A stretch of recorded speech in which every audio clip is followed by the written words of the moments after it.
Every time a trailer drops, I am asleep. I woke up like this, but I think I can change all of that. Problem solved. Top of the morning to you, my fellow geeks and geekettes, and today we are talking Justice League. Comic-Con 2016 is upon us. I have awoken to an amazing photo and an amazing looking trailer. That's right, the first trailer for Justice League has dropped at San Diego Comic-Con. They also released a lovely picture of the Flash, Superman, Cyborg, Batman, Wonder Woman, and Arthur Curry, aka Aquaman. Now I know what you're gonna be thinking, why for you not do trailer reaction? But I think my days of trailer reactions are over. I love doing them, but it's kind of unfair, especially if, take for example, I do a reaction of the Justice League trailer, Warner Brothers will come along and be like, Mr. Stanley, we think it's fantastic that you're doing a trailer reaction. So with that being said, here's a copyright notice. Have a nice day, sir. Dicks. Seriously, don't they have other important shit to worry about? So anyway, look, I've watched the trailer. I watched the trailer this morning, and what did I think of it? I think it was fantastic, and I really like where this is going. There was humor. That was the biggest gripe with Batman v Superman, the lack of humor and just the dark, brooding tone. The photography in this trailer is stunning. It still looks dark and has that typical Zack Snyder color palette. Yet at the same time, there's a lot of snappy comedic dialogue here. We see Bruce Wayne in a village looking for Arthur Curry, also known as Aquaman. Or Aquaman? Is that how Americans pronounce it? Aquaman. I say Aquaman. Australian language can make something sound very bad. Aquaman. Now I'm calling this a trailer. Usually I'd say a teaser trailer, but a teaser trailer goes for like a minute 30, but this goes for over 2 minutes, and it shows quite a lot of footage, so I'm counting this as a trailer. So basically what the trailer is trying to do is showcase Bruce Wayne going through and recruiting all the new members of the Justice League. Now there is no Superman whatsoever in this trailer, which I thought was quite interesting, even though we do see him on the brand new photo of all the Justice League crew just standing there. Superman's there. Good move, bad move, I don't know. It didn't really bother me that Superman wasn't in the trailer because we obviously know he's coming back. But we can confirm that he doesn't have long hair, a beard, or the grey suit for this incarnation of the Justice League. I don't know, I kind of wouldn't have minded seeing the mullet. I like the mullet era of Superman. Now we get a very cool scene where Bruce Wayne is in Barry Allen's little man cave and he wants to recruit him. And Bruce Wayne throws a batarang because Barry Allen's the Flash, just dodges, ever so slightly catches the batarang. And he's just like, can I keep this? And we see that Bruce is having trouble trying to recruit Arthur Curry because he's Arthur Curry and Aquaman gets the shits. But there was some nice snappy dialogue between him and Gal Gadot back in the Batcave saying he doesn't want to be recruited. And then we get some nice shots of the crew together. We see Cyborg. I think Cyborg looks fantastic. I like the way the CGI looks. It's crude yet at the same time elegant looking, if that makes sense. I don't know, it looks polished and pristine. Not everything's exactly symmetrical, which I kind of like that. It's different. We get this cool shot of the crew coming together at the end of the trailer and Cyborg says to Batman, "Heard about you, didn't think you were real." Batman just cool, calm and collected replies with, "I'm real and it's useful."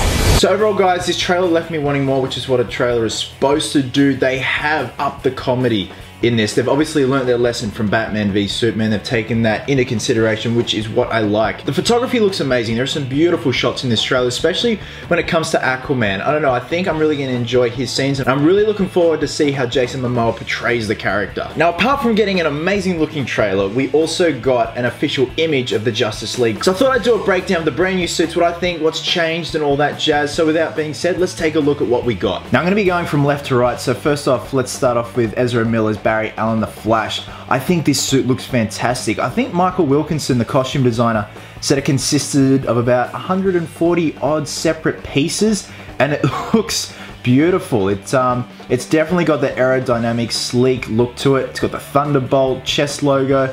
I don't know, and it looks like it just moves and kind of crumples in on itself. Kind of reminds me of the Dark Knight and the Power Rangers, if you know what I mean. Just it's got those areas where it allows movement and those crumple zones so he can move around. Obviously he's got to move around very fast. Now if we go over and we look at Superman, now like I said, he was not in the trailer. It didn't bother me, and like I said, we all know he's coming back. So from what I can see, there is no change to the suit whatsoever. Maybe on the cuff area where the wrists are, possibly. But look, if anyone sees anything different and they notice it, please leave a comment in the comment section, because I'd like to know what's changed, because I do like it when they change certain areas of the costume now and then. I don't know why. I think it's just a nice little touch. And then we've got Cyborg in the background. Like I said, he kind of has this internal little glow going on in there. He's like got a core as like in a computer system. And I love that harshness on the chest. It looks like bits of diamond and bits of steel just crudely put together. And look at his legs, he's a fucking epic. Those things kicked you and kick a hole in your chest. And we've got the lovely Gal Gadot as Wonder Woman. Now, I love her costume. I love the way they have reinterpreted Wonder Woman for the big screen. The only difference I see is the colors. The colors look a lot more darker and richer, especially when it comes to the red torso armor. That's changed quite a bit in terms of color palettes. So I love the way this looks. She looks like such a badass. She's awesome. Now, the big boy, Ben Affleck, aka Batman. We're going from the ground up, so the boots look like they have remained the same. There's probably some subtle little changes. The cape, though, however, looks like it's got some little panels inserted in there. I don't know, it could be for flight, who knows. The utility belt looks like it's just gone through some color changes, especially around the buckle area. The gauntlets have changed, and they were quoted as saying that it was from Wayne Enterprises, from the Wayne Tech division, that these have been upgraded using that technology. So it could provide more protection, it could have electronics inside, could have a GPS, navigation system, a coffee maker, who knows. Now the bodysuit is relatively the same, but some changes, including some armor plating in the abs section, the shoulder and bicep section, and also I'm guessing the chest. The chest logo looks like it's remained the same, and then we come up to this beautiful looking cowl. It's subtle in terms of changes. We've got some different shapes going on with the ears. It looks as if they're backwards. I don't know, I really like the subtle changes on this cowl. The cowl from Batman v Superman was beautiful to start off with, but this is just a neat little upgrade, and it looks like the way the cape rests and drapes over the back has changed quite just the slightest bit, but other than that, guys, it's the subtle changes that make this Batsuit really look neat. So there are quite subtle yet drastic changes to this Batsuit, but I love it. It looks brilliant. It's quite tactful. It has a use. It has a purpose. Even though the first one did in Batman v Superman, this one just looks more badass and just imposing. And then finally, last but certainly not least, we've got Mr. Arthur Curry, aka Aquaman or Aquaman. Now, in Batman v Superman, he had a lot less armor going on, so I don't know, that might be his casual daily armor that he just cruises around the ocean with.